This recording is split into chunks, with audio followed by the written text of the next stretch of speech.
Hello, everyone. Welcome to another episode of the Friendly Ex-Muslim podcast. I'm your host, Abdullah Samir. We are now on episode 90, and today I'm joined by Debbie. Debbie and me actually have an interesting connection, which I will now tell you guys. I was surprised to find that the the very person I'm interviewing today was someone that knows a Muslim that I was debating with. So I'm just going to introduce the backstory here. Going back to 2015, I guess, 2016, around this time when I left Islam, I was talking to a member of Hizb ut-Tahrir. His name, I won't say his name. So this individual who I was talking to, he and I were debating. So for those of you who don't know, what is Hizb ut-Tahrir? Hizb ut-Tahrir is an Islamist organization, an organization that wants to bring back the caliphate, right? So you'd wonder, well, didn't someone bring back the caliphate, i.e. ISIS? Well, they have a different interpretation of how the caliphate should be or whatever. But they want to bring back the caliphate in all of its horror, meaning, all of the hudud punishments, meaning like chopping off hands, apostate killing, all of that fun stuff. They want it all back. So I was discussing with this person. Hizb ut-Tahrir has an interesting way of doing things in that they like to debate, they like to engage, they like to attack, they like to heckle Muslim speakers at the event. So they'll show up at like Muslim events and they'll start arguing with them. A lot of fun stuff. So it turns out this very person who told me that by leaving Islam, I'm going to end up homeless, destitute, addicted to drugs, living on the street. The same person who said this to me, it turns out his own wife left Islam. So this is going to be a very interesting story, and we'll try not to get into too personal details. So if I ask you anything that's like not you don't want to talk about, feel free just to say I don't want to talk about that. Did I describe Hizb ut-Tahrir correctly? You were, Yep. I guess you were a part of it as well, sort of? Yeah. I participated as much as I could. I didn't become a full member because as soon as you do, then you're really responsible for a lot of things. And I had no time because I was just having lots of children. Yes, you were doing the ideal Muslim wife role, which is having kids, taking care of kids and all that, right? Yep, exactly. So let's go back to the beginning. Like, it turns out you actually you're not just the ex-wife of this individual we're talking about, but you also know my wife. You spoke to her before. Yeah, I became friends with her on Facebook before I left. My ex wanted me to become friends with her and like meet up with her to, be a good influence in her life because I guess he had been arguing with you and didn't like that. But so we were just Facebook friends as converts kind of thing. Yeah, so basically he wanted you to save her from the evil Murtad. Yeah. Because I was a lot. I've seen this a lot. Like when it's not. I mean, people are not usually public because of this reason. But in this case, you had a dynamic where you had like a public apostate with a Muslim woman, and so you had a lot of white knighting going on. You had a lot of Muslim men that wanted to jump in and save her from me. Right? Wanted to save. And I'm actually wondering if you might have actually gone through some similar situation, but because you're the woman, it'd be a little bit different. In my case, she had people like Muslim women telling her to leave me because, well, obviously she's supposed to leave me because of the whole you can't be married to a non-Muslim, right? But on top of that, because of the kids. So these Muslim women who were friends of my wife were thinking, well, you should leave him because he's a bad example for the kids. What I didn't understand, and I still don't get it, is I would still be a part of the lives. I'm still the biological father, and I have every right to see them and to be a part of their lives and to parent them. So I guess from their perspective, maybe they're thinking if she was with another Muslim man and I was a little bit more distant, there'd be more power over the kids in terms of shaping them. I think in my case, I'm lucky because the kids were, relatively young still, so still open-minded. I find that when kids are a little bit older, say in the like teens, late teens, like Yeah. 17, 18, and the Muslim, it becomes much harder to detach from that. And that's what I've heard from friends like Hassan Radwan and others, that, with older kids, a lot of the times when the parents or one of the parents leave Islam, kids are confused, but a lot of times they just remain Muslim. Whereas when they're younger, they're still not totally, their minds are not totally made up yet. And that's how we are as human beings, right? Like the reason why most people follow a religion is because their parents made them into that religion, right? Yeah, exactly. You grow up as a Hindu, or you grow up as a Christian or a Muslim, typically because your parents told you this is what you're going to follow. So after that, we obviously do that for a reason. We think this is best for our kids, so we're teaching our kids that, oh yeah, there's only one God, or God is in all of these different manifestations, or God came down as a man. We're trying to do what's best for our kids, what we think is best for our kids, but at the end of the day, that a lot of times, even if it's wrong, it's very difficult to get rid of that sort of brainwashing, right? Yeah. So in your case, you were born into a Mennonite family? Yeah, my family's Mennonite. So can you tell us a little bit about that? My parents grew up like Mennonite, with horse and buggy and no electricity. They grew up in villages in Mexico. Actually, there's a lot of colonies throughout South America and Mexico. Oh yeah. So they were born there, and they migrated to Canada, and they raised us like in the city. So they wanted to give their kids a better life, so they came here and learned English and stuff. But the religion was still a big part of our family, so we went to church and learned the Bible and stuff. So would you consider yourself to have been like a religious? I guess Mennonite's a Christian, right? So yeah, Christian? Yeah, it's like Lutheran kind of thing. They broke off. They're like the pacifists, so they don't believe in joining any army or being part of any wars, like under any circumstance. So they're just very peaceful and want to keep to themselves, kind of thing. So you were, living your life as would you consider yourself to be been practicing, or was it more like, oh yeah, this is just something that I was raised in?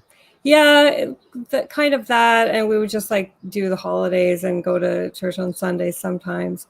I became more religious as a teenager. I started going to church on my own and joining all kind of activities, and ended up joining an evangelical church and things like that, and went on to Bible college after high school and everything. Oh, you really dive deep into the whole thing. And that's how I ended up leaving Christianity, is when I started learning how the Bible actually is not this magical book that formed. So yeah, I left Christianity after Bible college. I took a year of that, and everything fell apart. I wasn't really atheist, only that I had just left my religion. So I really fully intended to learn about other religions too, but I was done with like throwing everything into Christianity. So that's during that search is when I met my ex, who was a very, very practicing Muslim at the time and working for this organization. So I guess that aspect of it intrigued me. So I decided to learn about this religion that I knew nothing about. Oh, interesting. Can you say how you met? Is that? Yeah, we met on a dating website. So I guess, Muslims do it too. But he was very clear when we met in person that he's a Muslim and they don't really date. So, what Muslims do is they meet up and talk about marriage. I was like, that is different, because I was taught as a Muslim, you have to go to the parents. You don't go and meet people directly, because of the inherent risks of like, falling for someone or something like that, right? Yeah. But I think there's different rules though when Muslim men go for non-Muslim women. So this is what I'm learning, is that there's like different rules. Like they, kind of like a lot of things go out the window when they're dealing with non-Muslim women for some stupid reason. Of course, like everything's for the man in that religion. Yeah. But yeah. so that's what got me on the path of learning about that religion. And he was very active, like doing his stuff is like a lot of debates, with public debates and lectures at the universities where they like publicize it, talk about the war and how, you know, the West is attacking Muslims on purpose. And, you know, just this kind of history that I was never taught. So I was very intrigued with learning like the other side of things. So there was many things that really led me to it. And I found some like fancy websites like explaining Islam and all the scientific miracles. And, you know, so I was like, wow, these are all these things that, you know, Christianity didn't have. That it's very clear, you know, you don't have to like doubt anything. Everything is very clear. So yeah, I decided to go for it and thought, you know, I could see where this goes. But this was like a year after I had met him. We had met up, and then we just kind of like kept in touch over like email and stuff, because he ended up moving to another city doing his stuff anyway. So, but yeah, we ended up getting married, and I just like took off and left where I was living and dove right into full Islam. Like it was hijab and everything. Yeah, so we ended up just meeting at somebody's house and doing the Islamic marriage, where you just have like the witnesses, and somebody brought hijab and abaya for me to put on, and there was a sister there to like teach me what I have to do.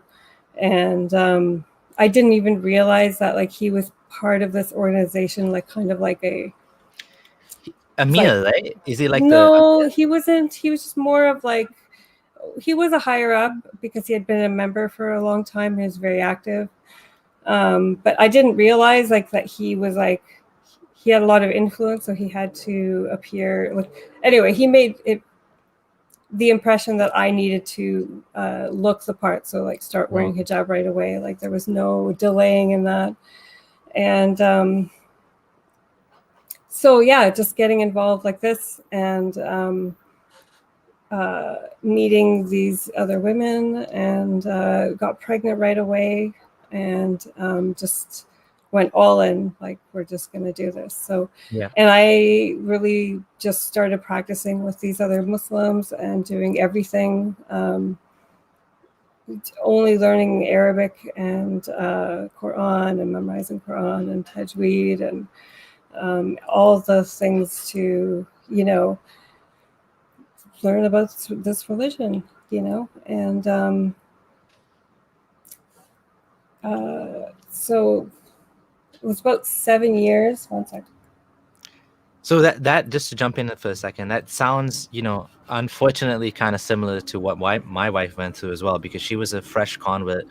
In her case, she converted before meeting me, and then we got married, and then I was like this religious, zealous convert, right? I mean, I was like gung-ho. I was like already, you know, causing problems in my family and getting my parents mad at me for being so religious, and, you know, telling everyone how they should live their lives. And then, of course, I'm getting married, so I expect my wife to wear hijab. I expect no music in the house. I mean, you know, you have this fresh convert, barely knows about Islam, and she's being told no music.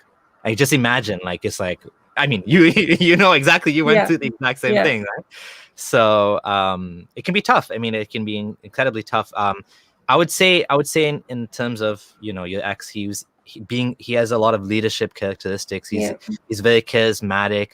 He's very I mean, I don't want to praise him too much, but he's convincing. Like he's not an idiot, right? He's a smart guy. He knows what he's talking about, and we'll get into. I want to get into some of the conversations we had a little bit later. Once we get to your story, but it's not surprising that like, it's like, even like, you're probably not the only one that was convinced by him, because he's probably convinced a lot of other people to convert to Islam too. I wouldn't be surprised anyway. And that's the thing. I got to know that he was quite influential, and you know, I would meet like fans of his everywhere we went. Like he was doing khutbahs everywhere, and so there's either people that really hated him or that really loved him because he was being controversial, you know. A lot of people were like, what are you doing? Go back to your country. Or they're just like, this is great. We need more of this. So it's basically calling Muslims to political Islam. And where Where is he from? He's Canadian, born and raised here. Okay, so go back to your country means go back Yeah, to it's London, like, Ontario. exactly. Don't live and don't live in this country and enjoy the freedoms if you're going, preaching against it, kind of thing, right? Yeah. But yeah. It's challenging though. Like this, just as a little bit of a diversion, it's a challenging topic because you have people like him that are using liberalism and democracy and freedom of religion and freedom of speech to fight to take away those very things. Yeah. Right. And that's the thing. Like they use that as they're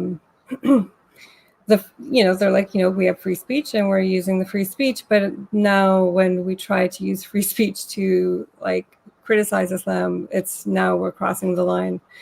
So it's just it's not fair, the double standard that we're facing. It's crazy because if we get the world that he wants, like me and you both would be executed. Yeah. But he's using, they are using, and the funny thing is, I mean, Hizb ut-Tahrir is actually banned in many Muslim countries, right? Yeah, lots.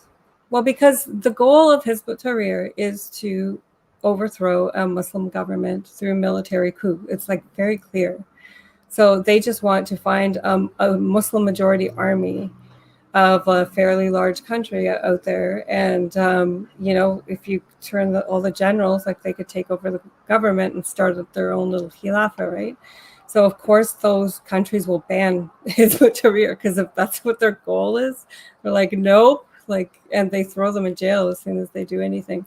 So it's not like it's serious business for these countries, Why do you think do you know that like do you understand the world theological difference or like what's the problem with ISIS? Do you know why they ISIS don't like was they were considered as they weren't doing it the right way. They were killing too many Muslims, like they were going on and killing Shias as apostates. They were killing so they're like, that's not the right way to do it. I know the Hizb went to ISIS and tried to correct them, and they were also punished by ISIS. I heard that they had been executed by ISIS.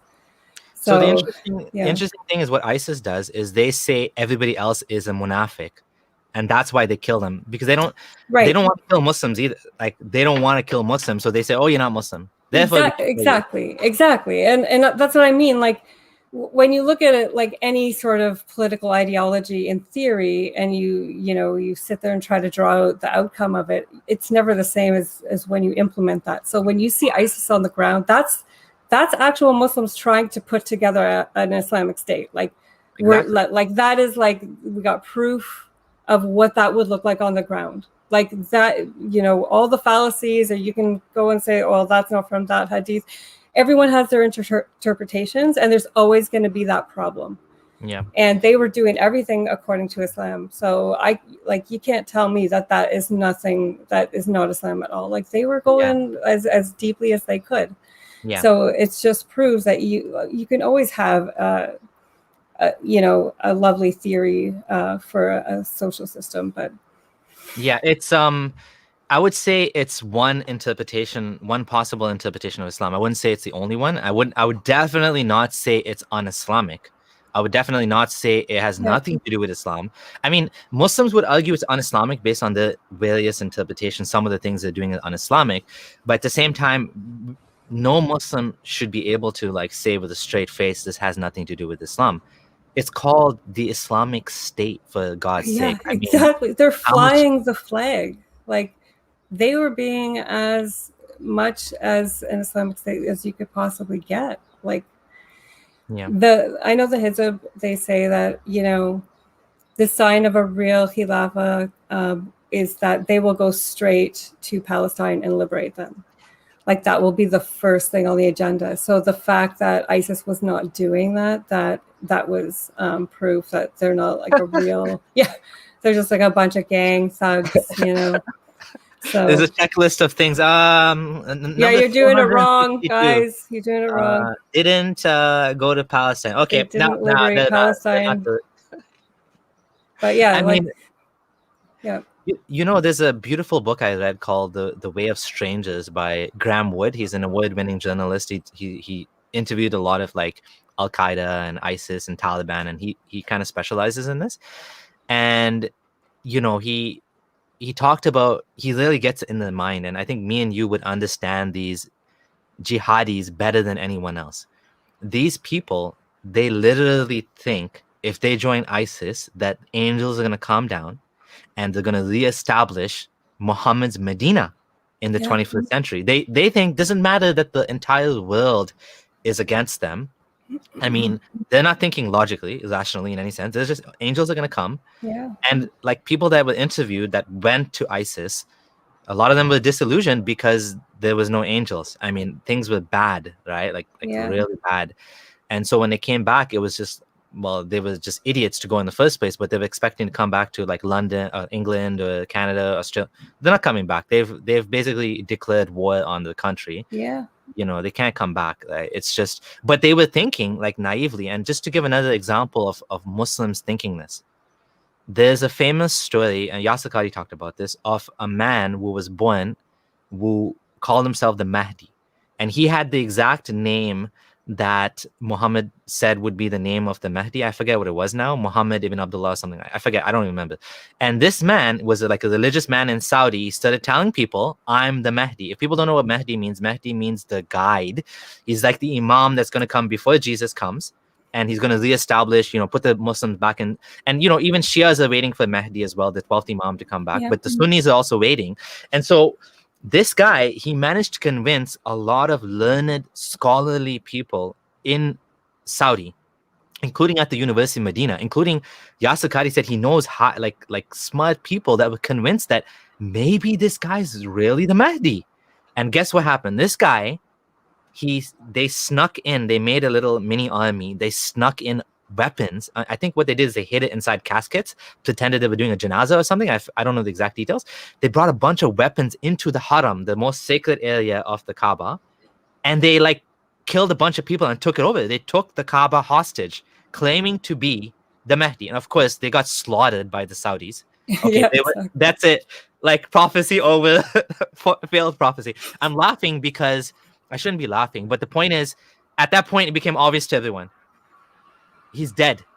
It's kind of like when Jesus was supposed to be the Messiah and then he was executed, and now people are like, Messiah's dead? He's supposed to be the ruler, right? Like the same analogy. Yeah. He was supposed to be the king. Jesus was supposed to be the king of the Jew, of all of, and of course he got executed by the Romans. And so now a new theology was born out of that. But in this case, it just died. It was like, that was the end of it. No, he was a false Mahdi. He wasn't the Mahdi. But this is what religious like thinking can do to your brain. I know. It can infect your brain and you know, short circuit all of the rationality and thinking. And I hate to say it, but I have sympathy for people that fell for this. But obviously, there's no going back. You've crossed the line. Like at this point, you're involved in like a terrorist state or whatever. You cannot come back after that. Like there's no coming back. I'm not saying like I have sympathy on them from that perspective, but I understand like what they were thinking, right? Obviously, there's no going back from that. But Hizb ut-Tahrir is, you know, in my opinion, what they're trying to do is very dangerous, because what they're trying to do is make the world back into the 7th century. Right. They want to bring back this evil, theocratic, nasty system that would have dhimmis, like kuffar and disbelievers, as second-class citizens, right? And slavery would be back, and everything. Like they would be declaring jihad on countries. They would be, I don't know, like that's their ideal world. And it's that whole self-fulfilling prophecy, you know, everybody's working towards it, and they all believe the promise that Islam will rule the entire world one day. So, I mean, it's just, it's not hard to convince good Muslims of it, you know, because they believe in that promise. So it is dangerous. Can we talk a little bit more about your Muslim life? So like you said, you got married right away to this like high-ranking, let's call him high-ranking member of Hizb ut-Tahrir, this Islamist group. What was your life? What was your life like? We moved around quite a bit. He was always doing activities for the group. There was always online stuff and events at different universities and doing khutbahs and all the halakas that they hold for members to learn. There's like a bunch of books you have to learn. So I was always learning these along the way as well. It was just part of my Islam. So it was just that, and that was always the top priority. Like, if the Hizb told us to move to a certain place in order to do something, like we would have to do what they did. CSIS, the Canadian Intelligence Agency, they followed us everywhere we moved. So every time we'd move, they'd knock on the door. They were like, "Why'd you move here? What are you guys doing?" So we knew we were always being watched. Canada does see them as an issue, but all they can do is kind of watch, right? Yeah, because they technically are not breaking the laws. Right. Right? They're not actually telling people to do anything. They're trying to do something dangerous, but it's sort of theoretical, right? I mean, that's what they always say. Oh no, we're not saying anyone should kill apostates today. We're saying in an Islamic state. Right? Yeah, exactly. So, as your life as a Muslim woman, would you say your focus was like raising your kids Islamically, teaching them Islam, being involved in halakas and learning about Islam? What else was it? Is that what you mainly did for many years? Yep, just having children, doing all the halakas with other women, getting to know all the different women in the mosque. We homeschooled with our kids, so just teaching Islam only. We planned on doing hijrah, moving to the Middle East. We were told that we should just, always be ready, to just move quickly. So, because, he knew that my family would try to stop us, obviously, from moving to the Middle East. And he wanted to, continue his work. So we would probably be trying to overthrow some governments out there, which is not safe for the kids.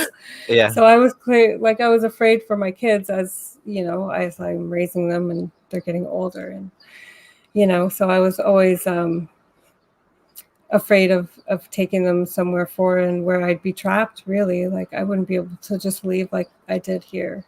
It was already hard enough to leave here. But as a Muslim, you were thinking this? Kind of. I just knew that it was not safe. I didn't think I can't leave him. I just knew that I would be a lot more trapped. I would probably have to stay home all the time there. And my kids just wouldn't be safe. I just, they had health issues and stuff. So, yeah.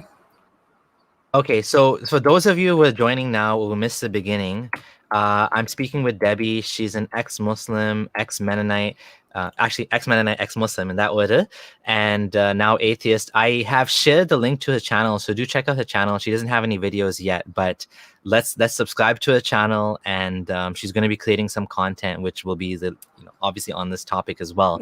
So definitely check out her channel. Do join it. And Debbie and I have an interesting shared history in that I was talking to her ex-husband before she left Islam, and now that she's left Islam, it just shows that more and more people are leaving Islam. Leaving Islam is becoming normalized, and that's a goal. We just any religion, any sort of view, people should be free to ascribe to it. And the funny thing is, Islam on one hand does say everyone's free. I mean, freedom of religion. They don't say freedom of religion. They say there's no compulsion in the religion, which you would think means anyone can leave it if they want to. And at the same time, if Islam was a compulsion, then it would be useless, because Islam means to submit. Yeah. So how can you have a religion that claims that it's submission, at the same time that claims no compulsion, at the same time kills people that leave it? It's a contradiction, right? Yeah, I was taught that compulsion verse only meant becoming a Muslim initially. After you become the Muslim, that's out the window. Now you're submitting. Yeah. Totally you're a slave. What do So when you said that you talked about slavery with Hizb ut-Tahrir, does Hizb ut-Tahrir defend slavery? Yep, they say that it's part of Islam, and it will be a just slavery. It'll be like the way they talk it up. It's like it's not what we picture in our human history. This is like, the way Allah promised it should be, and But yes, there's slavery. There's going to be concubines, and if there's wars, then yes, they will take their women, and it's. I mean, it's a thing, whatever's in Islam, they just like, yep, that will be in there. Just to rant a little bit more about Hizb ut-Tahrir, I'll tell you a funny story that happened. I was in university, I was Muslim, so I was, I guess, Salafi leaning. Actually, I wasn't even Salafi leaning yet. I was still like, just like Muslim. I'm just Muslim, just Sunni Muslim, generic Sunni Muslim. And I was still trying to figure out whether Sufi, Salafi, Hizb, whatever, like, Islamist, I shouldn't say Hizb ut-Tahrir, but like Islamist. I had Islamist friends trying to convince me about Islamic Brotherhood.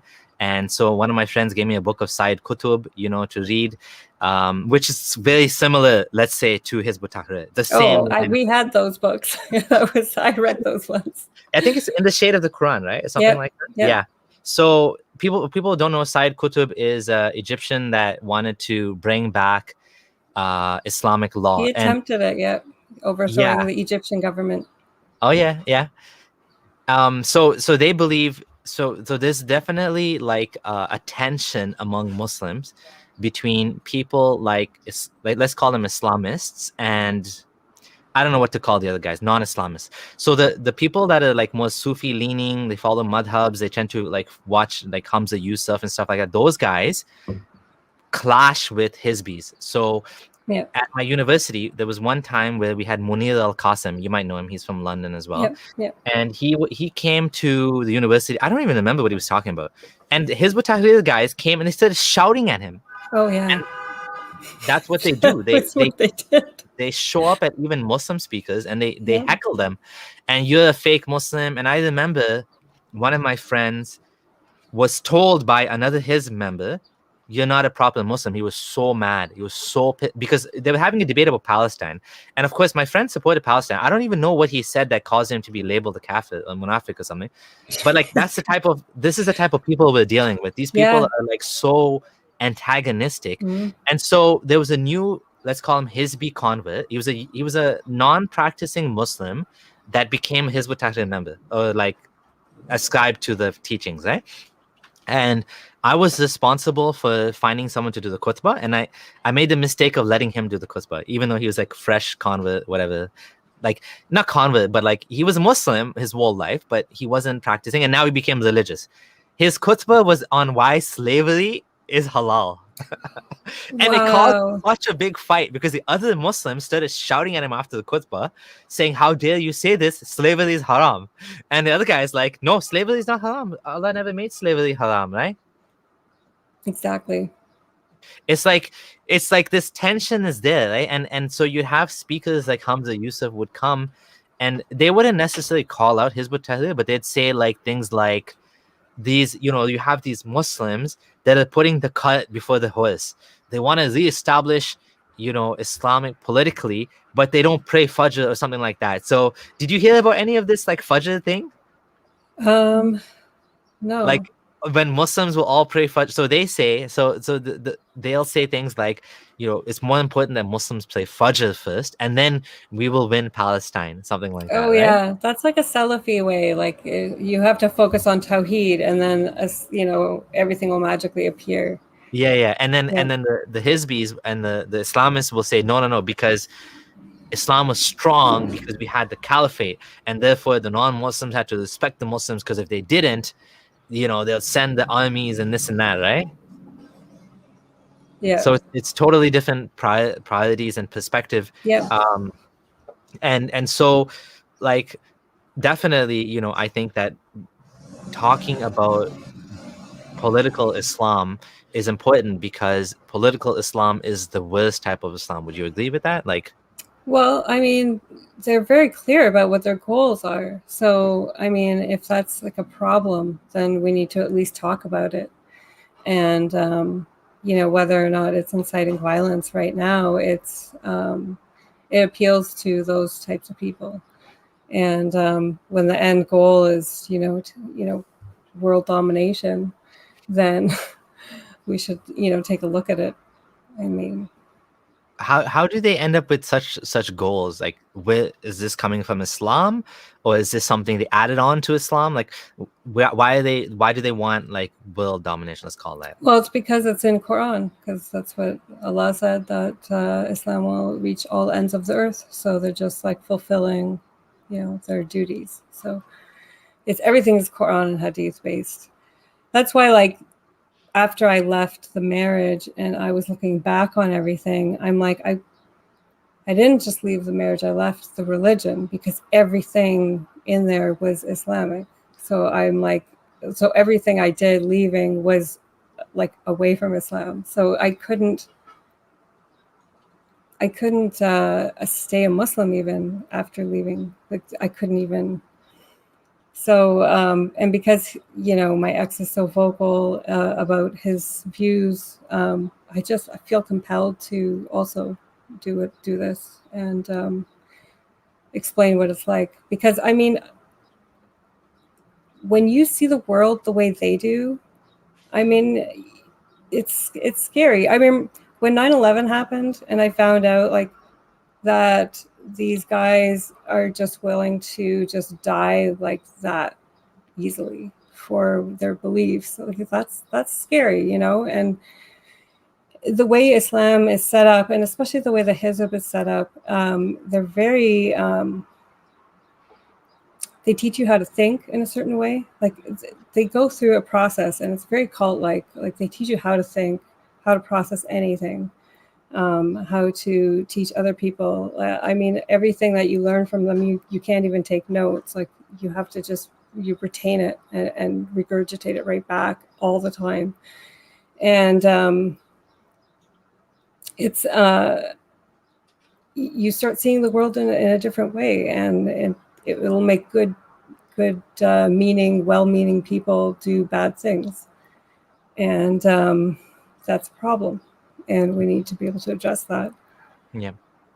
But I sympathize with people that left and joined ISIS and want to come back, because I feel like that could have been me. So if there was a good way to figure out how to de-radicalize somebody, I don't know what that looks like, but I was de-radicalized. Like, I mean, I left, right? And I got myself out of it. And it was like a messed up psychological problem. Like, changing my worldview back again was like I was going through what ex-cult survivors go through. And you were So Muslim for 12 years, right? You said 12 yeah. years? Yeah. That's a long time. So I had no identity, like, when I left. Like, I went right back to that 27-year-old that converted to Islam. I didn't know who to be. It was really weird.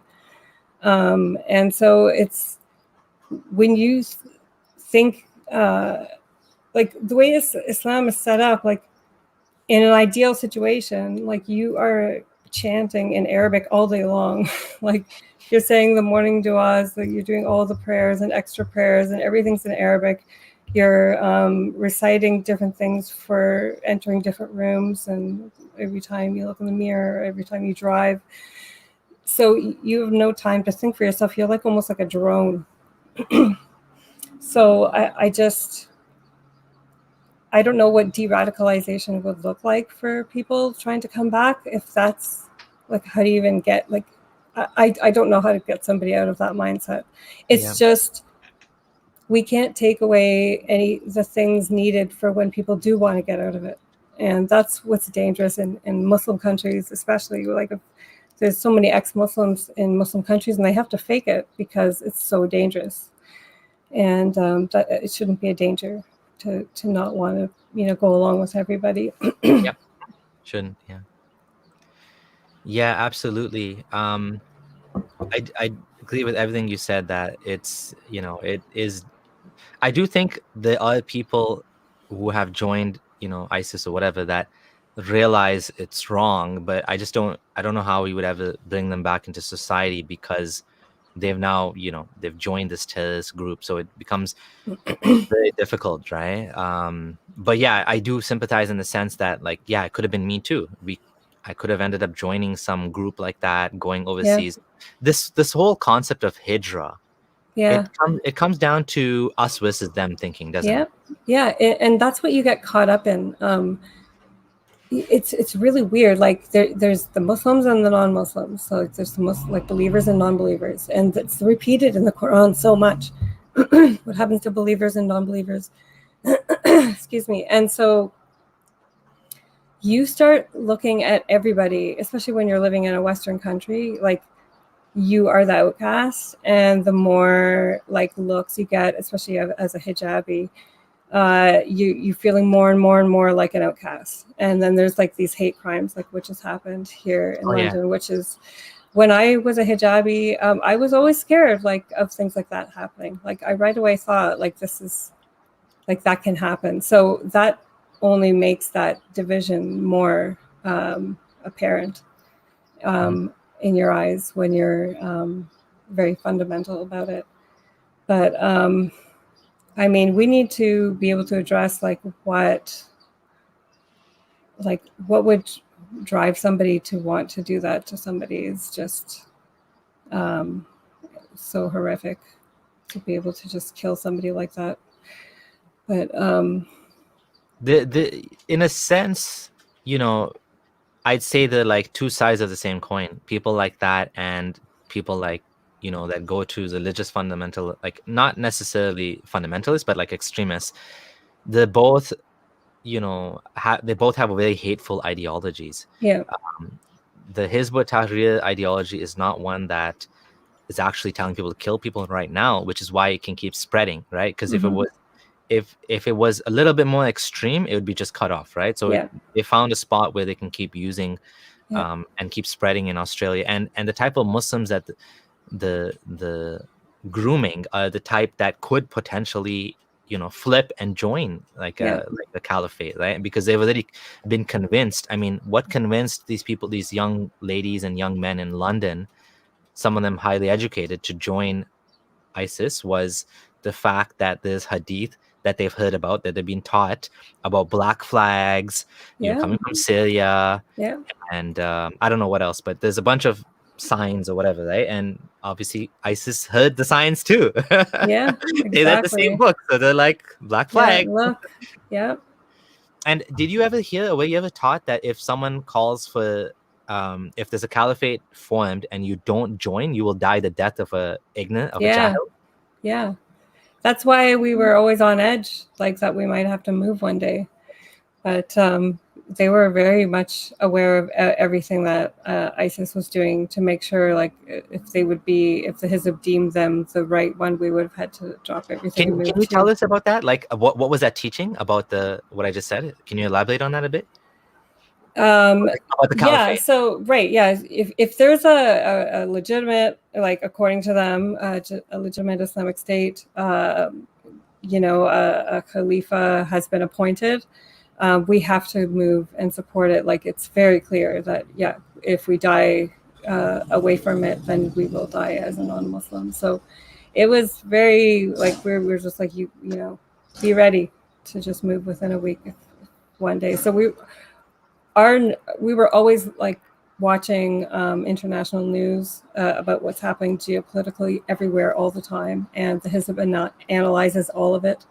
So we're always aware of like what's happening, especially when the Arab Spring happened. We're like, okay, is this happening? Like there might be a khilafah pop up, especially when Syria was like because of the hadith, it says it will arise out of El-Sham, which is Syria. And so we were just that was our ultimate goal. And he said we should be praying to die as shaheeds every day. Like should be our goal. It's so scary to say that, like, you should be praying every day to die a martyr. I mean, and then if you're scared of that, you have to feel guilty, because that's the goal of all the best Muslims, right? So now if I didn't want something that's the best thing for you, I was like feeling guilty and like a bad Muslim, Yeah. So yeah, whenever I showed like any sort of concern about bringing the kids overseas, like I would be called just negative and pessimistic, and I'm not trusting Allah. Yeah. So like spiritual abuse is a really a problem with Muslims, with this type of household. I believe you're just kept in line through the religion, you know. Can you elaborate on that? Like spiritual abuse, by that, what you mean is using the religion to control the family, you mean? Yeah, I think, you know, like you have to obey your husband, you have to serve him and do it uh, you know, without complaining, and always making him look better than he is, like to make him seem better, like that kind of thing. Like with my life, like constantly just, you know, speaking up about him and making him look so much better than he is. And especially to my family, I had to lie to them because after 7 years he got a second wife, and I Oh was wow. close to the second wife, and I spoke to my parents almost every day, and I had to lie about the whole thing. So she was just my friend. We had all this story, and none of it made sense half the time. But like, I had to lie all the time, and it was really wore me down to like. But it's the us versus them, like they're kafirs. So you know, we can lie to them and be deceitful as long as we're true to our Muslim family, which is a whole Wow. different thing going on. It's just. Yeah, the cognitive dissonance is also like you're just doing it with a smile because you have to, regardless if you're falling apart inside, you know. And if you do fall apart, like you're now being a bad Muslim, you know, because you're not thankful. So I mean, I've heard of men who get second wives, but I haven't like heard the stories from a woman's perspective. So what was that like? So after 7 years, so you were married for 7 years, and then he yeah, decided to get a second wife. yeah. He told me from the beginning though that he would want more than one wife, so I knew it was probably going to happen. And then when he met somebody on a matrimonial site that wants to be a second wife and all this stuff, and as it became a reality, I was just like, okay, well, I had 3 kids already, and I just stayed busy. I was devastated initially because we weren't having like a bad marriage where we didn't get along, and that's why he was doing it. He was doing it to just be more pious and do more sunnahs and Yeah, sure. Yeah. well, right. So yeah, this is how, you know, you make yourself Yeah. feel better. And then I'm buying all these books written by you know, polygamist women and how they go through it, and you know, just like this is my struggle that's going to get me to heaven, you know. And I would be reassuring other sisters that would come over and cry for me, and I would have to like reassure them and tell them it'll be okay. Like it's just, Oh wow. yeah, it was crazy. I lost a lot of friends and I gained like the more extreme friends. And when this happened, I got to know how many people actually do polygamy, because people don't talk about it, but once you are in it, then you're like, holy cow, like it's big. Like there's a lot of Muslims do this. And So, I'm just gonna call out the elephant in the room. This is illegal. So how do they keep it legal? apparently it's only illegal if you legally marry all of them, which is impossible. So it's like a loophole. So they're just like, I just got all these girlfriends. Yeah. So yeah. So basically, the claiming, if ever asked, you know, legally, these are my girlfriends. Yeah. There's a bunch of baby mamas. But Islamically, they're actually wives because they've had Yes, an they do the Islamic marriage, like, yeah. with 2 witnesses, so it is actually a wife, but it's Right. just legally, Just they're not using legally. this sort of dishonesty to keep it Yeah. legal, right? Right. And all of the second wife, third wife, all of them have no legal protection, right? Right. In your case, did you do the legal, like you legally got married as well? No, we didn't legally get married either. So he didn't want to register the marriage? No, we just left it. I've heard of this, and why like, can you explain how did he convince you to do that? I didn't really care because I had met him and it was like spontaneous. It was almost like a way out. I'm like, well, we're not going to legally do it. We'll just do it Islamically. So it'll be, you know, it was just it didn't matter to me. Like Mhm. it was just almost like a safety net for me. So Um, there's a safety net for you, but normally it ends up being a safety net for the woman, the marriage, right? In terms of um, like asset distribution and well, not stuff like that. necessarily, because if you're not legally married, you can keep things separate easier. Oh, okay. So like bank accounts and Especially if you're stuff. coming in with more money, right? Right. Oh, interesting, interesting. Yeah. So did that affect at all that doesn't affect child support or anything like that? No, it doesn't Okay. matter. Okay. Yeah. So why did you lose friends? I didn't get that part. The ones that thought it was ridiculous, like, Yeah, but it's not your fault, so Oh, but like I was, you were I was supporting it okay. on. Yeah, because I was okay with it and didn't stop my husband from doing it. I like how a lot of people would come over and like think I can control him. Like, why are you letting him Bad do that? I'm woman. like, what are you talking about? Like, I wish I could make him do things that I want. Like, how do you do that? Yeah. It's people are, oh my god. That's hilarious. Yeah. Why did you let him leave Islam? It's like people asking my wife, why did you let him leave Islam? Like, what, he just owned Like, me? yeah, right. It just doesn't make any sense. It's like, that's a whole Oh. different. So you're saying that there's a lot more people having second and third wives that you realize, like how common is this? It's quite common. I Yeah. mean, the people just do it, and sometimes they live in the same house. Sometimes they don't. Sometimes just So in your case, how was it? lived in separate houses. Okay. So how was he able to afford two houses, if I may ask? Like, how is that possible? I mean, that's not Well, common, right? he owned businesses and stuff, and then child tax when you're having lots of kids. You get child tax every So he's month. using So, the child tax from your kids oh to yeah. fund his second marriage. Oh, that's the risk. He doesn't care where it comes from. Risk is risk. I had this argument with him. He was like, it doesn't matter. Your sustenance comes from with whatever. Like, Gee, so that's there's disgusting. like, yeah. That's slimy. Oh man, that's supposed to be for the kids, not Yeah. for to be going on escapades with other women, right? Yeah. So you said you knew her. Yeah. I befriended her to try to make it smoother transition, okay. and so the kids don't freak out. And so yeah, we became friends, and it was weird because we shared a husband, so if we had complaints we could like talk about it together. So there's like weird things that you can help each other and stuff, but it was crazy, like, to try to live that life amongst and lie to people about it.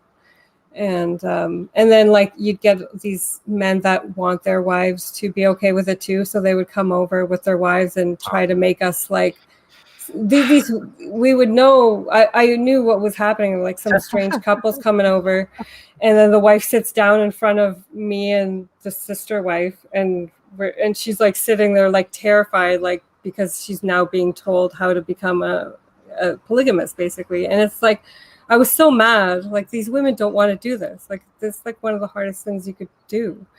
And so I would just tell them, like, look at the bright side. Like, you'll only see this guy half the time. Like, that's all I could say. Like, do your own thing. You can demand some stuff. It's like, if I'm okay with this, then I want this. Like, just take advantage somehow. I don't know. But yeah, there was like a lot of this. So just not to confuse viewers, because some people are kind of saying surprised, this is still like minority within minority though. So like within like very religious Muslims, I don't know if non-religious Muslims would do it, but like within it's always the religious ones. Yeah, so within this group of religious Muslims, you have a minority that are doing it. Like, in me personally, I knew one guy who told me he wanted to get a second wife, and I knew the imam did it, but even in my circle, I didn't actually know anyone who did it, or at least they didn't tell me. And I was like, I was in the circle, like I was one of them, so I wasn't like, they would have no reason to hide it from me, I would say. But I think you're right that when you actually do it, then the people that are also doing it kind of will it becomes a little mini like subculture inside the culture that these we're all together in this, right? Yeah. Emotionally though, like I would say, if you look at history, there were a lot of polygamous marriages, but it doesn't make it any easier. And like No. from an evolutionary perspective, from a woman's perspective or a man's perspective, let's look both ways. From a man's perspective, you wouldn't want your woman to be with another man, because if she gets pregnant, then you're raising someone else's offspring. And not that that's a problem per se, but if that happened, evolutionarily, my genes would have been cut off. So that means if I didn't mind my raising other people's kids, I wouldn't have kids that would succeed evolutionarily, right? Yeah. Meaning the cuckold problem is, men have evolved to want exclusive access to the woman because they don't want to raise someone else's kids. Because if they did, then they wouldn't exist, because my parents would have, their line would have ended. So that tendency gets passed on. From a woman's perspective, she wants her man to invest all of his resources, I'm saying historically, into the marriage, into the offspring, because if he goes and has other children with other women, then there's just that much less resources for the family, for your family, right? So it makes sense that a woman would not want her man to have another woman. It just makes perfect sense, right? Like, I'm just saying, like, from an evolutionary perspective, but emotionally, we're all hardwired to, like, it's a very difficult thing to accept, right? Yeah, it is. It was so hard. Like, I bought this really good book from an Islamic bookstore, and it was like going through like how all the hadith that the wives of the prophets pertaining to polygamy and like different things that they went through and their jealousies, and it just helped me get through. And I had to literally show him, like, look, like, this is hard for me emotionally, like, you can't discount that. And because he's just like, it's allowed in Islam, so you should just be fine with it. It's like, I still have emotions. I would have to like go through all the emotions that I'm going through with the book to prove to him that it's like a real thing. Like, he was just like, so like everything, like, if it's okay with Islam, then it's okay with Islam. Yeah, it's easy for him to say that, being the one that's having the second wife. But I mean, like, men should, like, I don't have a problem with polygamy, but if a man should be allowed to do it, then a woman should be allowed to do it too. It's only fair. Like, polyamory is a more equitable system. Now, I don't think polyamory is for probably 99% of people, but like the Islamic system's completely one-sided. The man can have multiple wives, woman cannot have multiple partners. But like, a man in that situation should think about it and say, well, if I want her to be okay with that, would I be okay with that? Right? And you can't say, oh, just because it happened, it's more common, or just because in history it happened. That doesn't make it any easier to accept. And so the same emotions that she is feeling, you should be able to empathize with that if she did the same thing, right? Like, at least have that empathy, right? Yep. And so these women were coming to your house, trying, the husbands wanted to convince them that, oh, look, this is so good. Like, practically speaking, how was life with a second wife? She was in a different house, so you would see her husband half the time then? So she lived on the same street. We spent time together. We would cook together. We were pregnant at the same time. I mean, wow, it sounds insane, weird. right? But like, I just dove in, or like, this is how it is Islamically, and it was. There's like a TV show called Sister Wives that came out. We watched all of that to try to get inspiration on how to do this, like, as a polygamous family. So, I mean, culturally, there's support for this kind of stuff, whether or not it's illegal, Yeah. So I did my very best to make the best out of every situation I was put into. Again, like, I believed in Islam, so I was, this was my jihad in my life that I was going to, go to heaven for, This was what you were saying about spiritual abuse. It enables situations, less than ideal situations, right? Exactly. Exactly.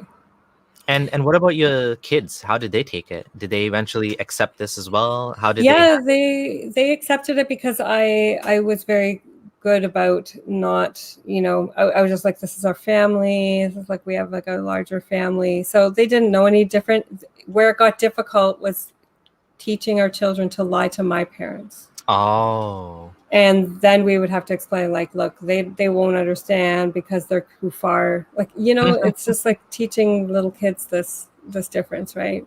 It was very hard on them to have to keep secrets because they would go spend nights, at their grandparents' house and stuff. So it's not like they didn't have much relationship. They had a close relationship with my That's good. family. Yeah.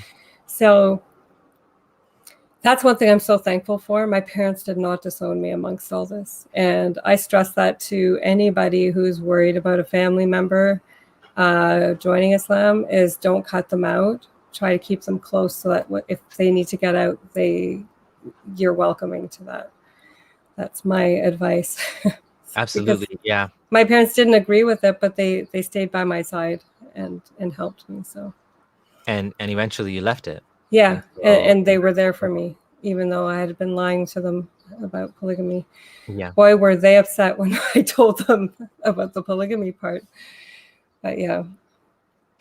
Going back to the whole us versus them thing, when you said that, you felt like worried about, being attacked and stuff like that. My experiences were a little bit different in that, other than when my wife wore niqab for a very short time, when she wore niqab, she started getting a lot more like abuse. Like there's a bunch of things that happened. Someone threw can at her or something, shouted at her, go back to your country, blah, blah, blah. Yeah. But other than that, for the most part, I think as a Muslim in Canada, we had Muslims in Canada. We had a really good life. Like I looked the same as I did. I probably had a bigger beard even. I am speaking from a position of privilege in terms not of money, but in terms of education. So I'm lucky in that I had, I did my education here and I did computer science. So in terms of education, I didn't have a hard time getting a job. So it wasn't like they could have discriminated. They could have still discriminated against me, but it's totally different if you're like a factory worker versus you're working for Amazon. You're working as a techie guy, right? Because it's a different dynamic there. But I was treated, and the other thing with techies is they tend to be more atheist and they tend to be more liberal, right? And so in my crowd, people like, they treated me with respect. They were like, yeah, he's kind of crazy. Like he's doing all these things that he doesn't need to do. Like my boss's jaw dropped to the ground when I told him like I can't get a mortgage. He was like, what? Like, how does that even make sense? Like, what does that have to do with religion? Like, he didn't even get it, right? And then I told him, like, I'm willing. When I said I would do this, I would rather rent my whole life rather than like upset God or something like that. He was like blown away. Like he couldn't believe it, right? Like he was just like, I can't believe you're saying this. Like this doesn't make any sense. And these guys had a good influence on me. Ultimately, the respect, the kindness, and they questioned me sometimes. We had conversations. I was very open about religion. I'm like, yeah, ask me anything. Let's talk about it. And eventually, little tiny doubts, little tiny things managed to like click in my head, which ultimately open the stage for more and more doubts and more open questioning, and being able to see that this is a facade, right? Like the canopy of Islam, which was thick, is like a jungle. A little bit of light was getting in, just a little bit of light, right? Little small doubts. One of the first things that actually got in for me was one of my friends. It looks like we lost Debbie. While I'm waiting for her to reconnect, I will just keep going on about my story. 1 second.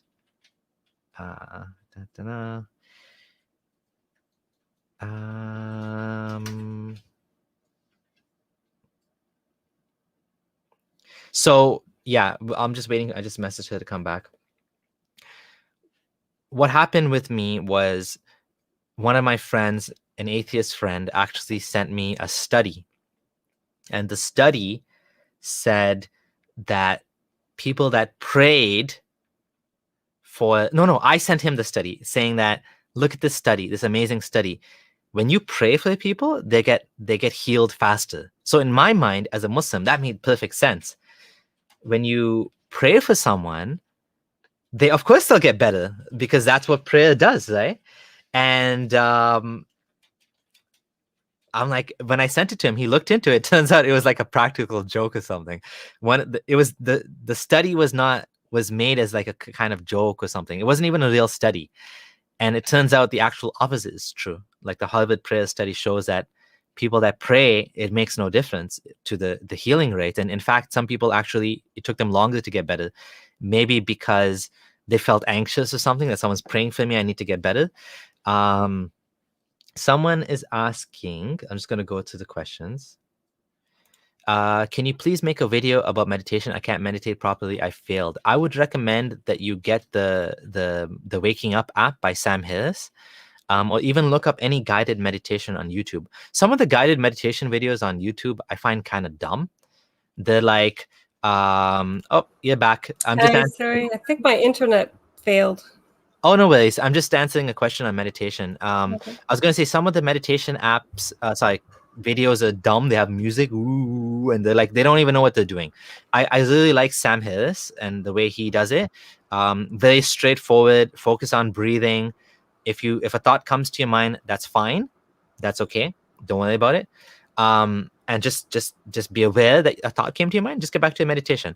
So back to Debbie. I was just saying that, like, befriending people is the best thing to do, being respectful. I actually felt as a Muslim that life in Canada was good. I appreciated secularism because I felt like I'm allowed to practice my religion. I'm allowed to pray at the office. Of course, when I was in high school, I didn't have the same respect. I remember working at Walmart, and they tried to fire me when I asked them for time to pray. They're like, "What do you mean you need time to pray?" Like, I should have just gone ahead and prayed on my own, instead of asking for it like formally or whatever. But the point is, they didn't like it, right? It was like, Interesting. But yeah, I never felt discriminated. I felt like as a Muslim, I'm a valuable member of society, that society cares about my contribution, and that Canada is better with Muslims. And I didn't have this us versus them as much as, but here's what Tahrir, they tell people don't vote, right? Like, don't get involved in politics. Yeah, no involvement with government or politics, so you don't join the police force or any army or government agency, because now you're working for kufr laws, so, and voting is very sinful. So, and also not only that, you can't donate blood, right? Like, I remember the weirdest thing. So there's a Muslim group that does a blood donor drive every year. Mm-hmm. The weirdest thing, Muslims were telling me, don't donate blood because it goes to the army, which goes to kill Muslims. I was like, yeah, or you're helping non-Muslims, you're helping kafirs by donating blood. And same with donating organs, it's not allowed, because after you die, your body is not yours. So yeah, I had a really tough time with that one. I want to talk about cognitive dissonance. That was like major cognitive dissonance for me. I was like, that makes no sense. Because it saves lives. Yeah. And I'm dead, and it saves lives. Yeah. How can you tell me not to donate? I could not imagine when my Muslim family member, my cousin, told me you can't donate your organs. I was like dumbfounded. I'm like, there's no way. I'm like, you're wrong. I'm going to look it up. And I looked it up, and it was basically what you said. There's people that say you cannot donate your organs. That to me did not click. And I think in that case, I actually ignored it, and I still signed the donor card. I even told my family members, donate my organs. There's no way God, in my mind, this is when I took my own rationality over the religion. And I'm like, there's no way Allah would punish me for helping someone with my organs after I die. Right? I know. That doesn't make any sense. That's like ultimate stupidity. That's like level of Mormon, cannot take blood transfusions. Yeah. That's like that level of stupidity. Okay, someone's gonna die if you don't give them blood, and you're telling me your religion says not to give. Get out of here. Get out of here with your religion. Yep. You have to obey it. Doesn't matter. Is there any other examples of cognitive dissonance that like you face? I know sometimes it's hard to think on the spot of things that happened that like caused you, but like what were some of the things you like challenged him with? Like that, you know, my wife used to ask me things too, and I'd be like, yeah, Islam says this, and you kind of gloss over the stupidity of it. But like, was there things like that you can think of? Yeah. Yeah, exactly. Exactly. We're helping the wrong people. I mean, I remember trying to go to a woman who she would teach like halakas for women, and the marriage like for me was difficult at that time, and I wanted to go to talk to somebody about it, and like so as soon as I started saying something to her, she like stopped me and she like made me recite Quran, and she was like, "That's the solution." Like Shaitan wants to come between every married couple, and you must seek refuge from Shaitan, and this is what you have to do. And it's just like, okay, so everything just like went right back to reciting and doing that kind of thing. So there was a lot of that, like real life problems having to be answered by magic. That was just, it's really difficult. Was this lady qualified in any way for counseling or anything? Like, No, just a she was friend? just like this religious mentor kind of Okay. thing. I Yeah. have had the exact same issue. I was having some issues.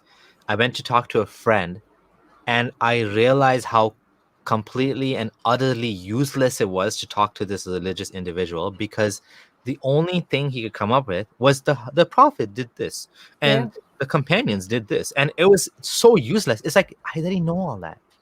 I already tried all that. None of that works. It's more complicated. Real life is Yeah. more complicated than your damn 1400-year-old books and these like, you know, rudimentary examples that were like preserved over 1400 years. It's more complicated than Yeah. that.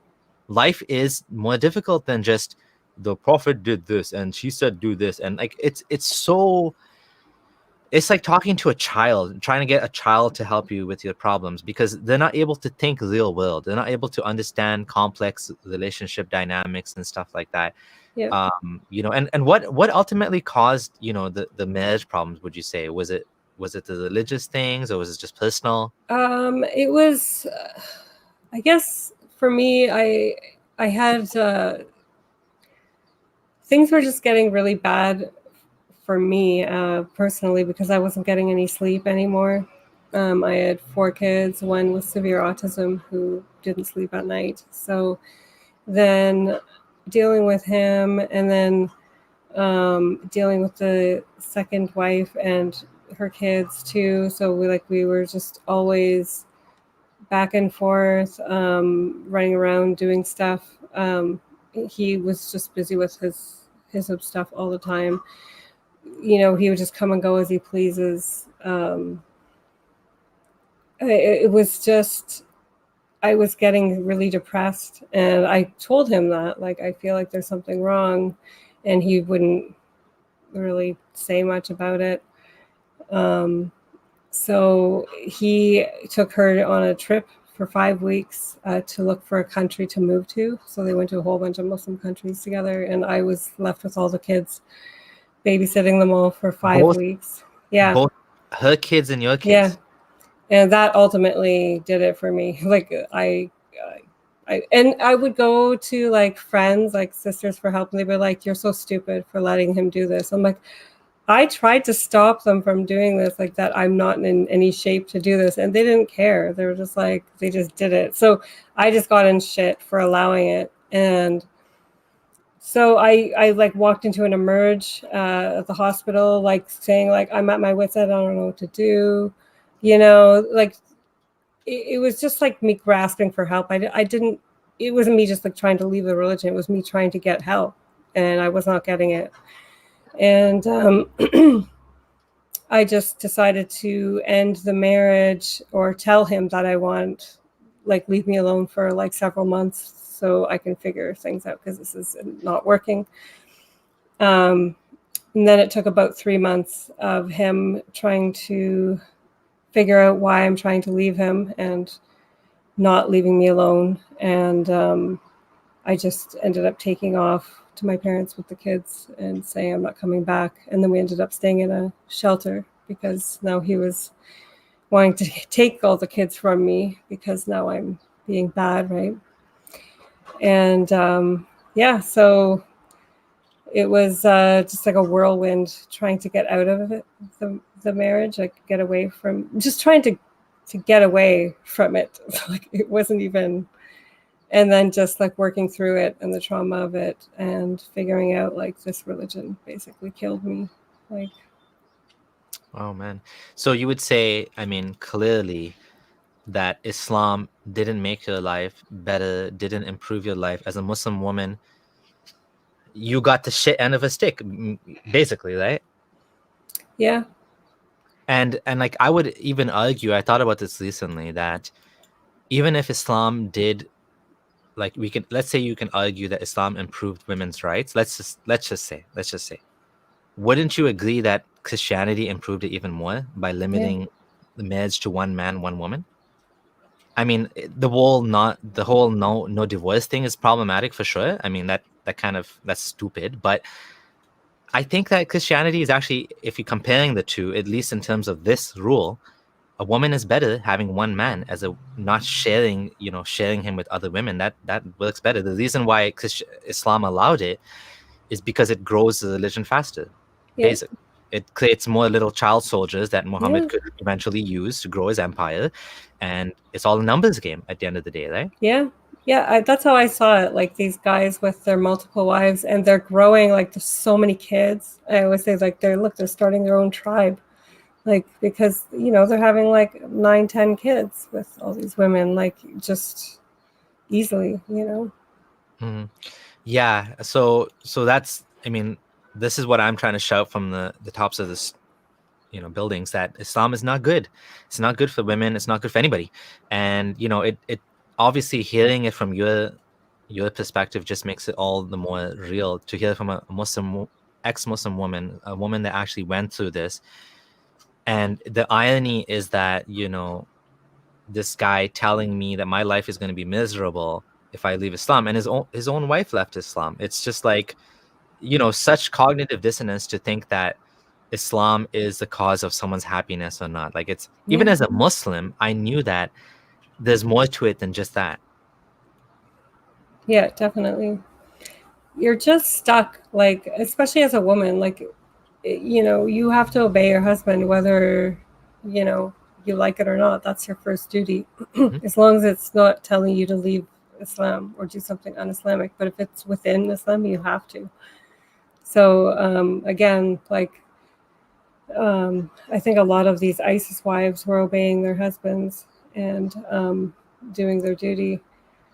I don't know.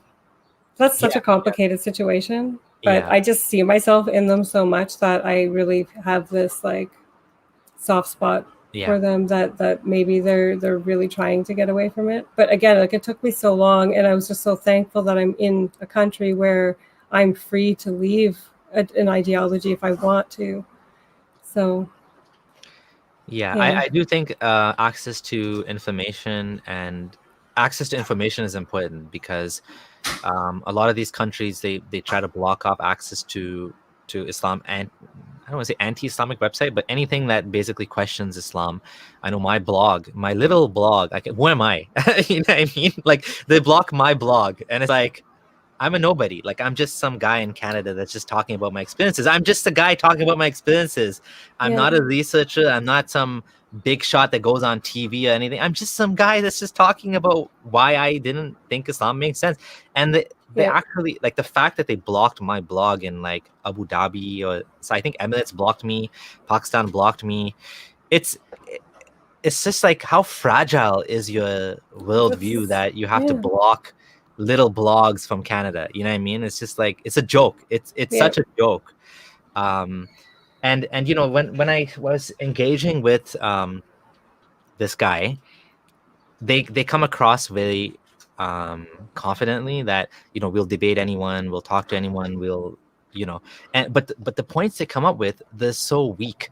Like, for example, one of the points this fellow brought up to me was, okay, well, first of all, he said, oh, you're another, what did he say? You're another, I forgot. Anyways, the points they come up with are so, oh, he said, you're another Majid Nawaz. That's what he said. Oh, you're just like Majid Nawaz. I know you people like you. Anyways, so the points they come up with, like even Hamza Yusuf's not Islamist, but like Hamza Yusuf and like even, your ex, the points they're so weak. They're like, well, if evolution is true, then how did the human eye evolve? Even Darwin didn't know about that.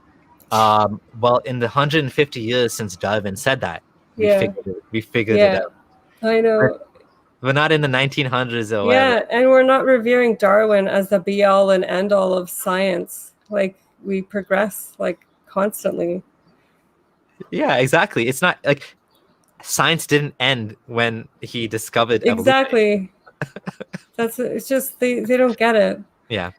And then so that was like a very easy point, and I told him, like, and he was sending me this like 1 hour videos of him giving khutbahs, and somehow that was supposed to convince me. I'm like, I'm gonna listen to you talk for 1 hour, just like make it quick, get to the point.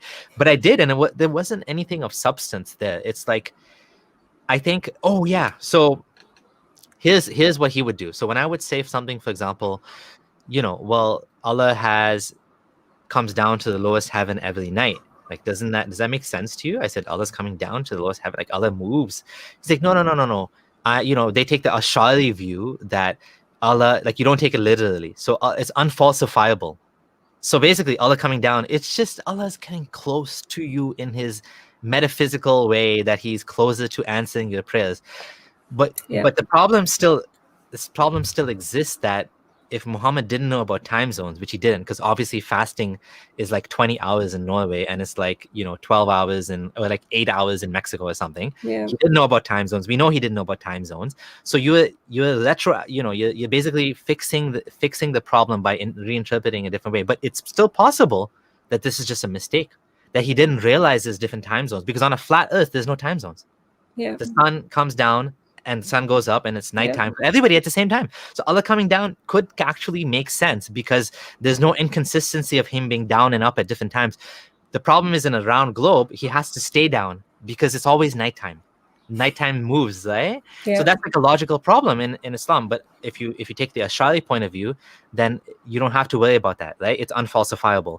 And so then I would point out things like this, and I would say, well, the Quran seems to have scientific problems. And he's like, yeah, but Islam is not meant to teach science. I'm like, okay, fair. But then it's propagating those problems. He's like, yeah, but Islam wasn't meant to correct people's scientific inaccuracies. So Islam, the Quran, not only wasn't meant to teach science, but it also further propagated those issues by using the same flawed language of like holding up the sky with pillars that you can't see, of the sky being solid, that doesn't have any flaws in it. Yeah, exactly. Of like all of these things seem to be wrong. Yeah, but it just only seems to be wrong. But Allah didn't want to. It's like okay, so Allah is talking like a flawed 7th century individual. Yes. Yeah. But he knows better. Yes. And this is convincing to you. Yes. Okay. I'm not convinced. You just take it. Yeah, like mountains as pegs, as beaches, saying like it. None of this, it's so artificially. It's so weak. Like the argument's so weak, but they still use it because some people just don't look into the details. Some people don't dig into the details. So they're like, yeah, mountains as pegs. It sounds good, but like when you look into it, like you said, the scientific miracles, it all falls apart. All of it. And I think some people, they want to have the cake and eat it too. They want to use the scientific claims, but also say that's not the only meaning. Yeah. So like it's kind of like, well, make up your mind. Okay, if there's no scientific claims, then I'm with you on that. There's no scientific claims, but then why do you believe it? Like what convinces you, right? Yeah, exactly. That's like that stupid challenge in the Quran saying that write something like it, and they'll just like deny anybody that actually tries and does it. They're just like, nope, that's not right. Nope, that's not like. So like they can just say no to everything. And that's exactly it. When I actually was debating him, and I brought up examples like for example the Surah Fa Qaf, Hmm. they're like, no, that doesn't count. Okay, well, Yeah, why they just not? say no. Like it's written by someone that knows Arabic, that studied Arabic Yeah, to a high level, to university level. I know the individual, and it's perfect. That there's no grammar mistake. It makes fun of the Quran because it yeah, talks about whiskey and dancing girls and it's like they don't get it. They like Farid made a response to it saying, yeah, but like, dancing girls with whales, that doesn't make sense. Why would they wear whales or something? Or like, he was hanged and then choked. If he's hanged, he's already dead. Why does it need to be choked too? Well, the Quran does the same thing. The Quran talks about smashing and chomping and yeah, crushing and like, do you not see the same thing? You're criticizing Surah Faqaf. The Quran has the same problems then, yeah, right? yeah, I just want to highlight exactly. the super chat because I was generous enough to donate. Hizbut Tahrir logic on sorting injustice Muslims face in China, Burma. God knows how many decades of Muslim world without. So this is something that Hizbut Tahrir brings up a lot. They bring up the fact that, oh, Saudis are fake Muslims because they're Yeah, not helping the Muslims, eh? yeah, yeah. Like they're not actually Muslim countries. They're just like, puppet regimes put there by the West. If it's an Islamic regime like Iran, they do that on purpose to make Islam look bad. I mean, there's always, like, if they say go move to an Islamic country, they're like, there is none. There's Yeah. no right There's one. no Islamic Like country. they're all just like fake. So Yeah. yeah, Yeah, even Saudis fake Muslims, and yeah. I don't know. Do they ever? I don't know if I don't think they boycott Hajj, but like the pretty much consider them disbelievers, the Saudis, eh? Yeah, because it's a kingdom. Like you're Yeah, not supposed to obey a king. The whole thing.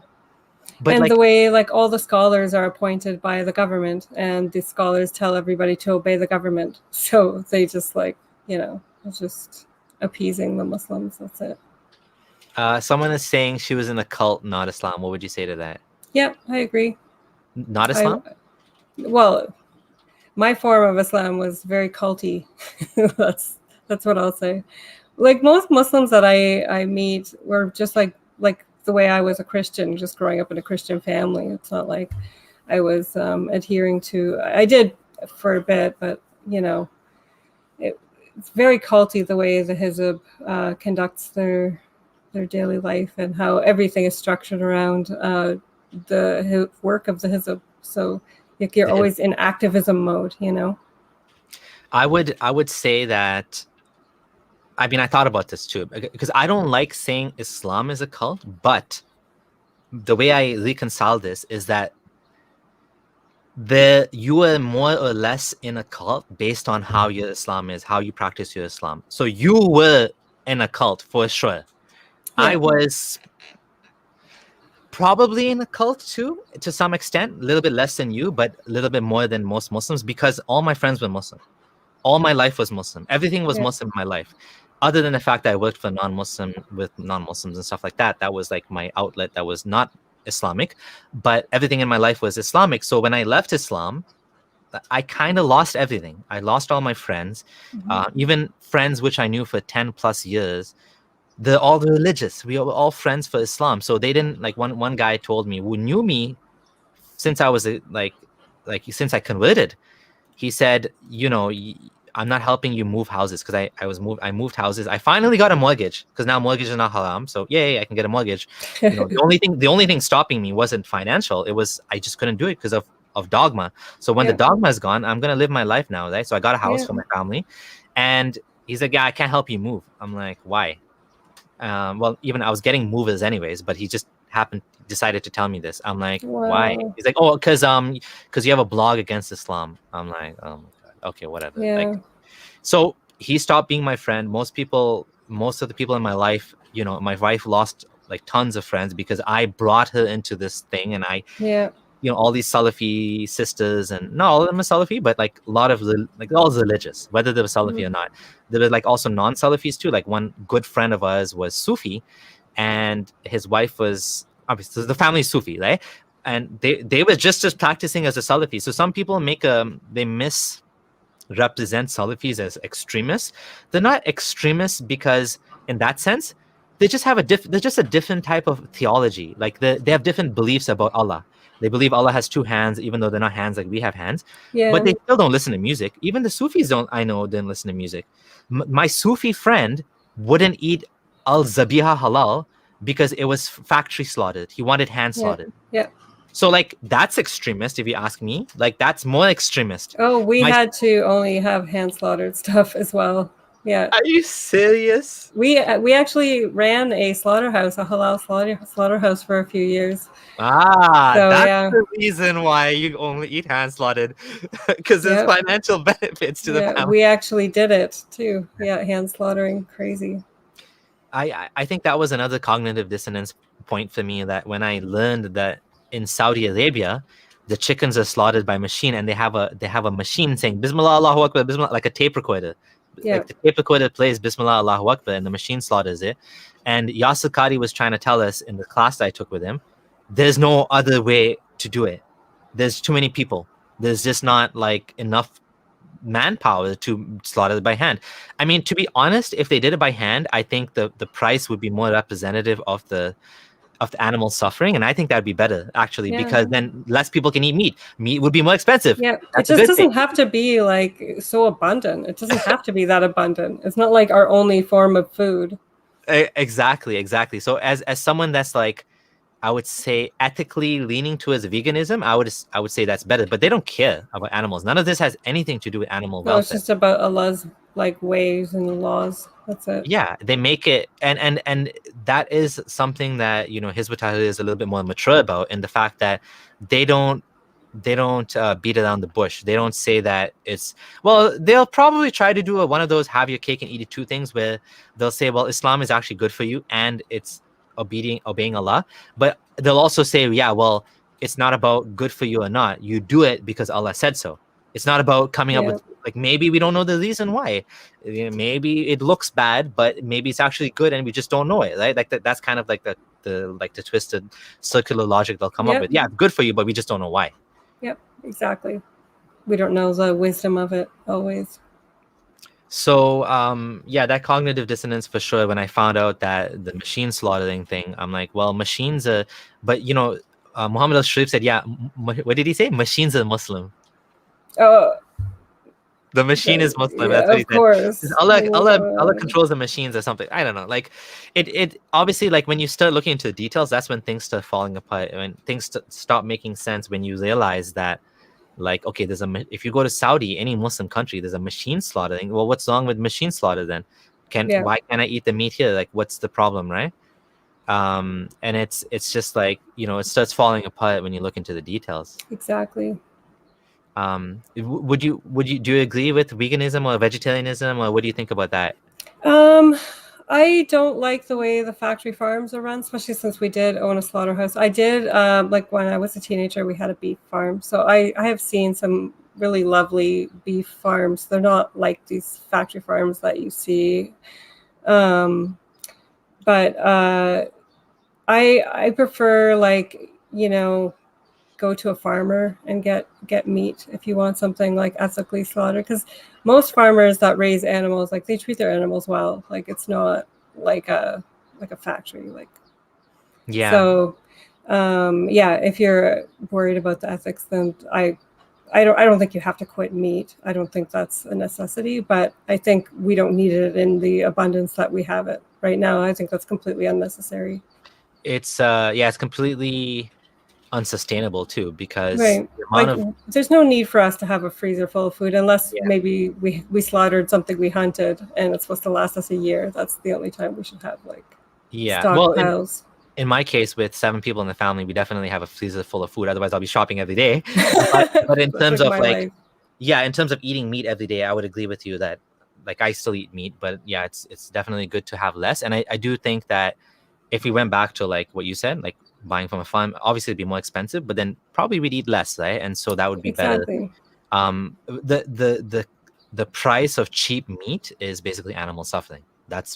And on top of it, like, if the whole world wanted to eat as much meat as we do, it wouldn't work. Like, people, like the countries that are growing now rapidly, like China, Brazil, India, if they were eating as much meat as we did, like it would be completely unsustainable because there's just not enough grain, there's not enough water, there's like we are living like way past like our needs, and it's completely unsustainable. So yeah, I definitely agree with you on that. Eating less meat is better, buying from a farm. Not totally related to Islam, but just thought that was an interesting point. So I'm going to share your channel again. For those of you who are joining us now, do check out Debbie's channel. The link is in the chat, and subscribe to it. The link is in the description as well. Debbie, what's your first video going to be on?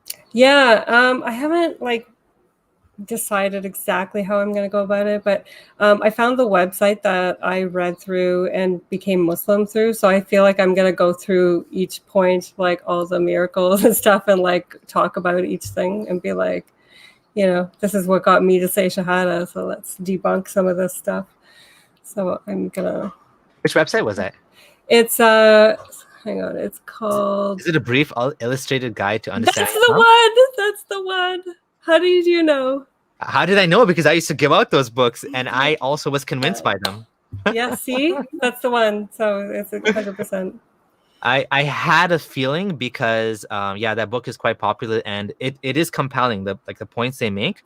And it convinced me. So what really helped me was actually reading there's a blog called Rational Islam where the guy actually debunks a bunch of points, and then one of my good friends, Pete the Rationalizer, actually went and talked and interviewed a lot of those scientists. Nice.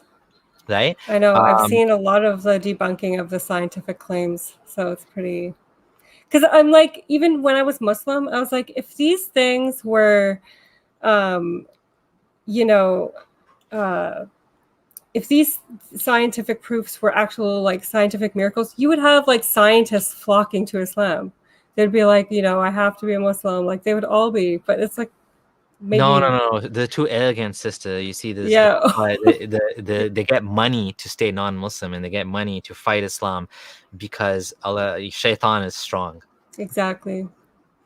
That's true. That's a good point. Actually, we do find like, you know, people that study like especially physics and stuff, they tend to be atheist or agnostic because, you know, at that level, you know, things just don't like even Einstein. People like to quote Einstein believed in God, but like he actually attacked the Bible.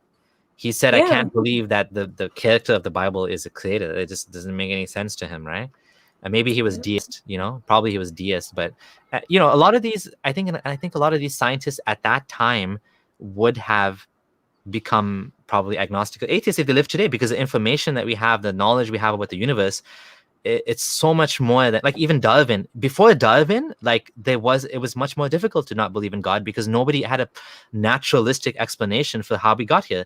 After evolution, scientists would be allowed to even say they were atheists, so they probably just faked it even back then, because like they lived in a government system where they would like off with your head if you didn't believe in Christianity or whatever. And you know, someone mentioned in the chat, it's way far back now, about Keith Moore. Keith Moore is in this brief illustrated guide too. And my friend Pete, he emailed Keith Moore to try to get him to basically, you know, go back on his claim that the Quran is amazing, right? Or whatever he said, right? Yeah. Even though he didn't exactly say that, he carefully worded it that, and frankly speaking, like if anyone looks at the blog post I have on embryology, you can see that it wasn't very convincing what he said. It wasn't very impressive. He actually praised Aristotle as much as he praised the Quran. So it's quite clear that, I mean, I don't want to like say, we don't know for sure whether he got money from Saudi, but like obviously he never converted to Islam. Like what kind of excuses? Oh, my family is Christian, so I don't want to like, what? Like that doesn't even make sense, like his excuse. But yeah, he refused to comment when Pete emailed him. Pete showed me the email. He was really hoping before this guy dies, he'll like, you know, set this to rest and come clean that the Quran, there's nothing impressive about the Quran. I mean, the fact there's only one scientist that everyone quotes. That's what I'm saying, just the one. Like red flag, hello, one guy. Like where's the other thousands of scientists that are like claiming the Quran is and there's another guy who I'm deeply grateful to that made a blog called Quranic Spotlight, and he went into great detail of how the embryology basically copied Galenic embryology, 7th century Greek. And Muhammad didn't even come up with his own embryology. He was just coding what was available at the time. Exactly. That's why, you just see it for what it is once you get out. It's like, like that was all available to him at the time. Yeah, and which is why now you have Hamza Soitis and these guys that are now moving past the scientific claims, and they're trying something else. The problem is, one by one, all of the claims are falling down. Like first it was, the scientific thing. Now it's like the preservation is falling apart. The preservation claim is falling apart. The Arabic claim is just weak in itself because nobody can really confirm it. So what they have to say is the only people, what I was told was, okay, well, you can't understand Arabic, but the people back then could, and they thought it was a miracle, so you should think it's a miracle too. Exactly. It's like, what? But that doesn't even make sense, because people today can see the mistakes in the Quran. Like Arabic speakers can see, even academics can see the signs of copy paste errors. They can see the signs where even like Hassan Radwan has beautifully shown how even Muslim theologians like tafsir, in the tafsir, they're puzzled by the language. It doesn't seem to make proper sense, right? Like some of the sentences in the Quran are malformed. So the Muslims have to come up with a way of making it make sense by like, even they're like, this is weird. That's not how you talk in Arabic, right? And it's not. Yeah, so when Muslims have that issue, then you have the Sana manuscript that you can see, like with the ultraviolet radiation, the pretext that was wiped out, and you can see that it changed. The text changed, and this was like probably a companion codex. It was a folio that common people couldn't afford. This was like the copy found in the mosque of Sana, so like more and more evidence I think is coming up. And for me, it was Alexander the Great, the Syriac romance, how it was like point for point exactly the same as this made up story. That made me lose a lot of faith and question a lot of things. I just think that piece by piece is falling apart, and I'm so happy to see that you were able to leave Islam. How long has it been for you now? It's been like I got out of the marriage. It's almost 4 years now. It's 2017, and and then I guess 3 years that I left Islam. It took me a while. Yeah, I just didn't even let myself think about it for a while. But it's crazy. Like it's a whole different, like, diluted way of viewing the world. Like you have a whole different outlook on everything. So it's really like a cult in that way. Like you're seeing things that aren't there. Absolutely. Do you want to add any final words or any advice to maybe other women who were in a similar situation as you were in, or anyone in general? Any final words you'd like to add? I don't know. I just I appreciate everybody's support. I think the more people that come out and speak out, the better.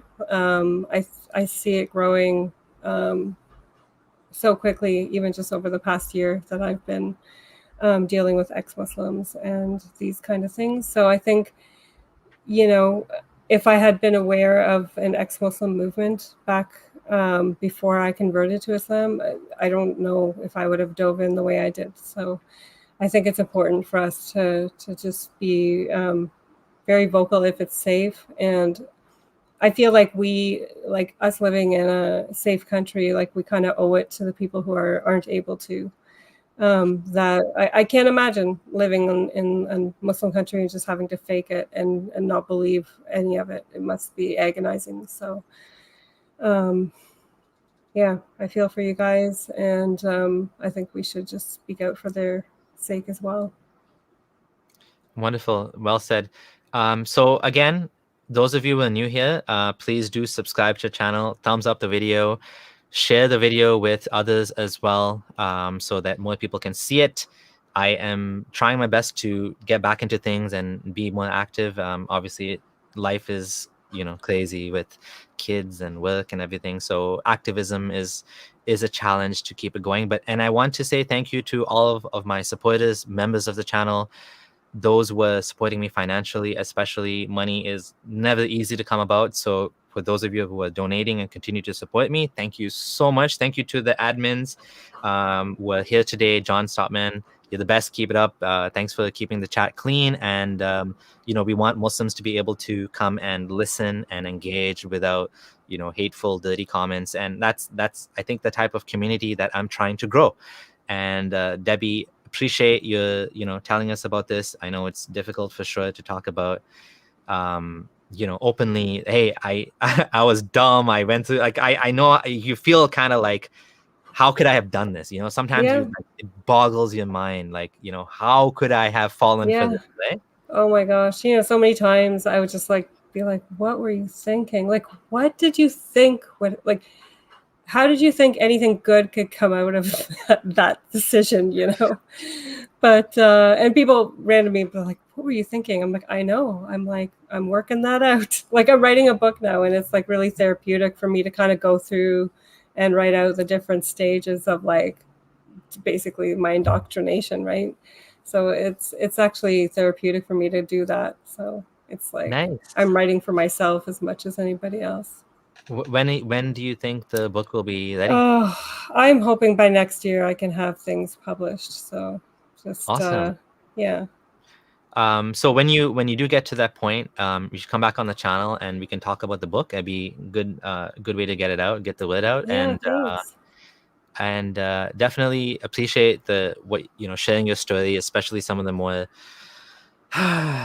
personal, difficult details to talk about, being a first wife and a second wife relationship. That's tough to talk about. And it's important that people know that this is quite possible as a Muslim woman, that you could end up in a situation like this, and the spiritual abuse will be used against you.